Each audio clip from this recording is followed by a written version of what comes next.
La France annonce la fermeture de son ambassade au Niger. Depuis le coup d'État fin juillet, les relations se sont nettement dégradées. Une décision très rare. Nouvel épisode dans la rupture entre Paris et Niamey. Une décision qui fait suite à l'annonce d'ici ce vendredi du départ des derniers soldats français présents au Niger. Mariam Pirzadeh, merci d'être avec nous.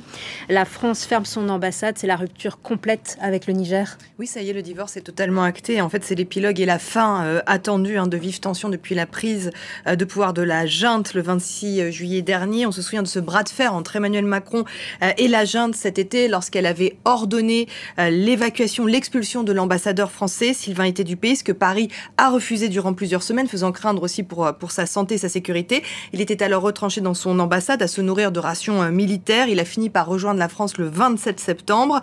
La France refuse en fait depuis le 26 juillet de reconnaître ce coup d'État, de reconnaître le pouvoir de la junte. Alors ce n'est pas le cas partout. En Allemagne, on voit qu'il y a un rapprochement qui se dessine avec la visite récente du ministre de la Défense à Niamey, qui a indiqué, je cite, être intéressé par la reprise d'une coopération militaire entre les deux pays. C'était la première visite d'un ministre européen depuis le coup d'État du mois de juillet. Les États-Unis font un pas dans ce sens également. Il y a 10 jours, une secrétaire d'État adjointe était dans le pays, après que les États-Unis ont rompu aussi leurs liens diplomatiques. Washington se dit favorable à une reprise de la coopération, mais sous la condition que la junte militaire s'engage à une transition courte, sauf que la junte veut engager une transition qui va durer 3 ans maximum. Sur la scène diplomatique mondiale, et c'est à souligner, l'ONU vient le 6 décembre, via une commission spéciale, de reconnaître ce pouvoir militaire obtenu avec un coup d'État. L'ambassadeur du Niger, le nouvel ambassadeur, peut donc désormais siéger à l'ONU, ce qui lui avait été refusé lors de la dernière Assemblée générale à New York. Et comment doit se faire le retrait des troupes françaises sur place ?